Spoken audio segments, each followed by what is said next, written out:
नमस्कार, स्वागत आहे तुमचे आमच्या चॅनेलमध्ये। आवाज महामुंबईचा, शोध बातमीचा, कौल मनाचा। चला तर मग आमचे चॅनेल शेअर करा, लाईक करा आणि सबस्क्राइब करा। धन्यवाद। नवी मुंबई आंतरराष्ट्रीय विमानतळाला स्वर्गीय लोकनेते दिबा पाटील साहेब यांचेच नाव द्या। सामाजिक कार्यकर्ते श्री विद्याधर ठाकूर यांची पुनश्च मागणी। सामाजिक कार्यकर्ते श्री विद्याधर ठाकूर यांनी नवी मुंबई विमानतळाला स्वर्गीय लोकनेते दिबा पाटील यांचे नाव देण्यासंदर्भात सिडको प्रशासनाकडे सर्वप्रथम 2008 रोजी मागणी केली होती। येत्या 30 सप्टेंबर रोजी नवी मुंबई आंतरराष्ट्रीय विमानतळाचे उद्घाटन होणार असल्याचे समजले असताना शासनाच्या वतीने अद्याप पावतो स्वर्गीय लोकनेते दिबा पाटील साहेब यांच्या नावाची घोषणा झाली नाही। त्यामुळे नवी मुंबई विमानतळाला स्वर्गीय लोकनेते दिबा पाटील यांचे नाव कधी देणार याबाबत स्थानिक लोकांच्या मनात संभ्रम निर्माण झाला आहे। नवी मुंबई विमानतळाला स्वर्गीय लोकनेते दिबा पाटील साहेब यांचे नाव देण्यासंदर्भात सध्याच्या घडीला सरकारच्या वतीने कितीही स्पष्टीकरण देण्यात आले तरीही जोपर्यंत नवी मुंबई विमानतळाला स्वर्गीय लोकनेते दिबा पाटील साहेब यांचे नाव जाहीर होत नाही तोपर्यंत लोकांच्या मनात साशंकता ही असणारच।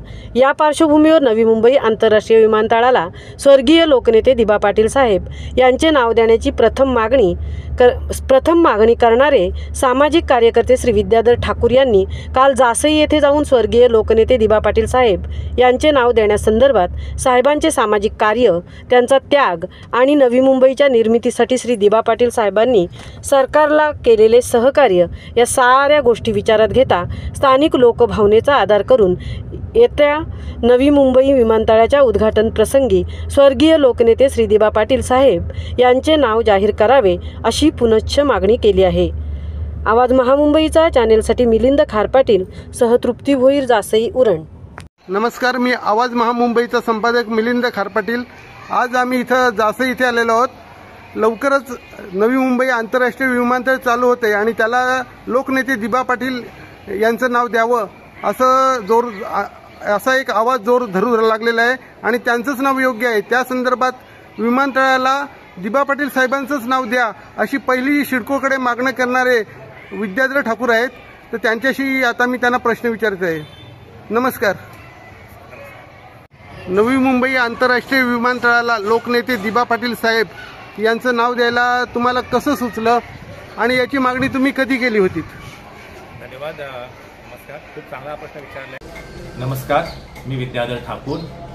स्वर्गीय लोकनेते श्री दिबा पाटील साहेब यांचं नाव नवी मुंबई विमानतळाला देण्यासंदर्भात येणाऱ्या नवी मुंबई विमानतळाच्या उद्घाटनाप्रसंगी श्री दिबा पाटील साहेब यांचं सामाजिक कार्य, श्री दिबा पाटील साहेब यांचा त्याग, श्री दिबा पाटील साहेब यांनी नवी मुंबईच्या आणि सिडकोच्या निर्मितीसाठी शासनाला केलेले सहकार्य या सगळ्या गोष्टी विचारात घेता येत्या नवी मुंबई विमानतळाच्या उद्घाटनाप्रसंगी स्वर्गीय लोकनेते दिबा पाटील साहेब यांचं नाव शासनाने जाहीर करावं अशी मागणी मी या निमित्ताने करत आहे।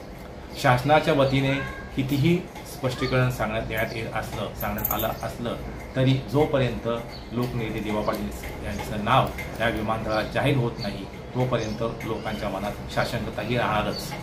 लोकभावनेचा आदर करून, जनभावनेचा आदर करून शासनाने विमानतळाच्या नामांतरणासंबंधी आवश्यक ती सर्व प्रक्रिया पूर्ण करून स्वर्गीय लोकनेते दिबा पाटील साहेब यांचं नाव या नवी मुंबई विमानतळाला जाहीर करावं अशी पुनश्च मागणी मी या निमित्ताने करत आहे। धन्यवाद।